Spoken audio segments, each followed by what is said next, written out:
Hi, hello, my name is Kat, and welcome to the coziest corner of the internet. Bit of a different video today, but it's been on my list forever. Today we are talking about Legend of Zelda Breath of the Wild, and specifically how to make this game cozy and casual.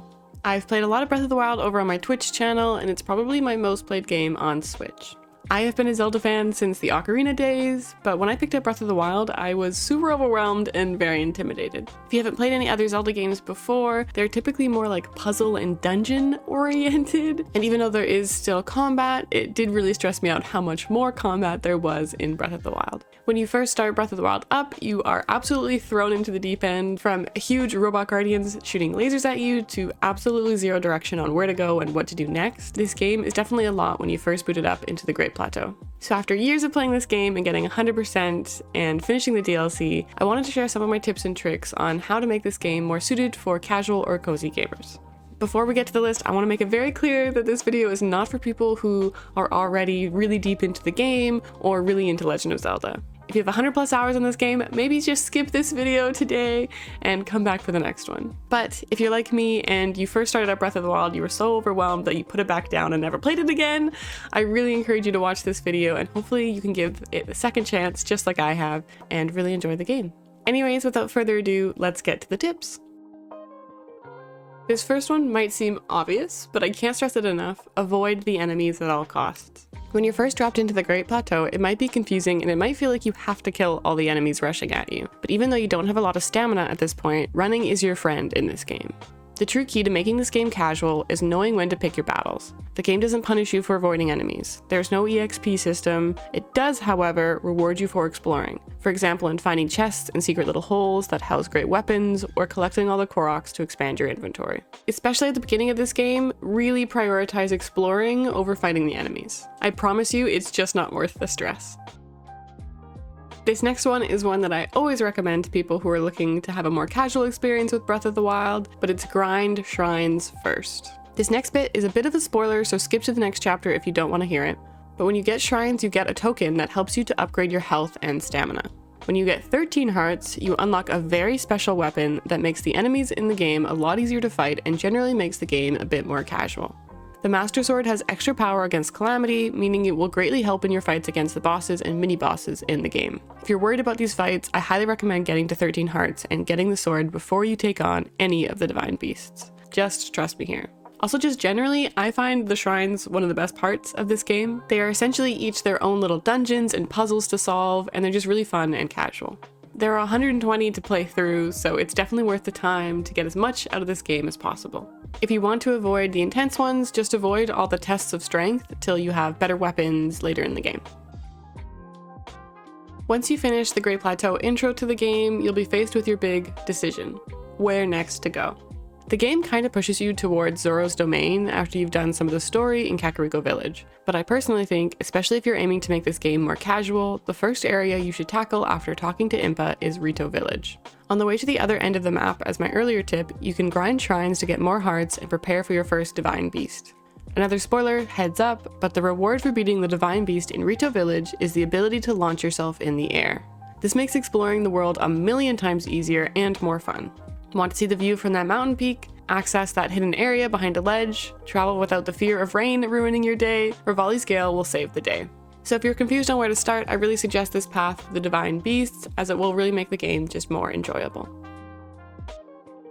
Breath of the Wild has a whopping 76 side quests to complete, ranging from cute little errands to ones that will actually change the entire world. Make sure to talk to any characters you meet along the way, as you might find some fun little quests to take on or information on where to find them.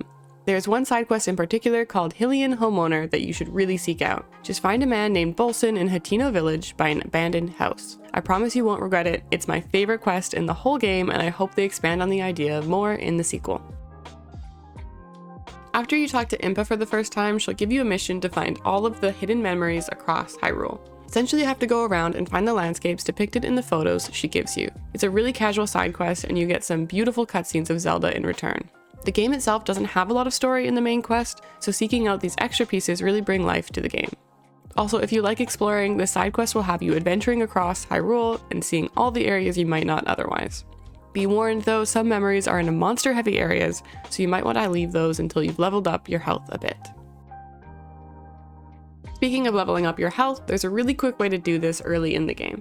Durians are some of the best items in the game, and they're fairly easy to get. Head east of the Great Plateau towards Farron Woods, a jungle-type environment that is littered with durian trees ripe for the picking. Durians, when cooked together, I suggest cooking around 5 together in a pot for maximum value. Create a dinner that will give you max hearts temporarily. It's great for taking on the divine beasts or having on you in a pinch. Paired with a stock of fairies to revive you after death, and you'll be nearly indestructible. You probably won't be surprised by the pin on my mic, but my absolute favorite part of Breath of the Wild is Korok hunting. There are 900 seeds to find, and it's such an adventure doing it, and I really recommend it. Taking on the challenge of finding all 900 Koroks will be the best thing you do in this game. Not only is it a huge accomplishment, you'll be forced to adventure through the entire map, solve simple puzzles, and meet tons of cute Koroks. There's also the added benefit that collected Korok seeds can be exchanged for expanded inventory, making the gameplay much easier. I have a video up on my channel of me finding the last 20 Koroks in Hyrule Castle, of all places. It was really fun and just insanely epic, so definitely check that out. I'll leave a card up above. And if I, a Stardew cozy gamer at heart, can do it, I totally believe that you can too.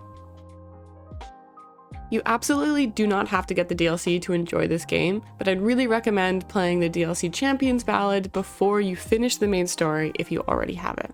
After defeating all the divine beasts, you are tasked with taking on Ganon in Hyrule Castle. But if you have the DLC, you get a whole extra bit of storyline in the Champions Ballad, in which you get to revisit each divine beast, get way more story and cutscenes, and some pretty epic rewards. In my opinion, the ending of this DLC is also 100% better than the ending of the main game, and really pulled this whole story together. There's also the other DLC, but it is very challenging and frustrating, so I'd recommend leaving that until you're well versed in the combat. It does have a pretty great reward though, so worth checking out when you can. Last but not least, this last one is kind of a suggestion for all open world games, but honestly, play whatever type of game you want to play. Do you love picture capture games like Pokemon Snap? Make a challenge out of it and try and capture photos of every single animal in the game. Do you love cooking games? Discover all the recipes in game and catalog the best buffs. Do you love horses? Explore the horse taming mechanic and kit out your ride with cute saddles and hairstyles. Really into Hyrule fashion, seek out chests around the map with hidden outfits with crazy buffs, from the DLC Majora's items to lightning-proof gear. My personal favorite is the climbing gear because it makes Link look like a massive gym bro. Whatever types of games you like, I promise there is something for you in Legend of Zelda Breath of the Wild. With the sequel, Tears of a Kingdom, coming out next year, it's the perfect time to get back into it and give it another shot. I promise you won't regret it. Anyways, that's it for me today. Let me know down in the comments, how do you like to play Breath of the Wild? Are you more of a casual, cozy gamer as well? And as per usual, if you enjoyed the video, make sure to like the video, subscribe to the channel, and hit that notification bell to hear of more content. As you guys can see, I've moved house now, so my videos are gonna look a little different from now on, but thank you all so much for supporting me through this journey of content creation. I'm really excited to now have my own space to make videos. It's really exciting, and I can't wait to see what else we'll make together. And I play a lot of Breath of the Wild, as I mentioned, over on my Twitch channel, so if you want to come game together, hang out, have some chill chats, make sure to come join us over at twitch.tv/cozygamercat. Let me know you've come from YouTube, I'd love to meet you. Anyways, that's it for me today. I hope you all have the coziest day, and I'll see you next time. Bye!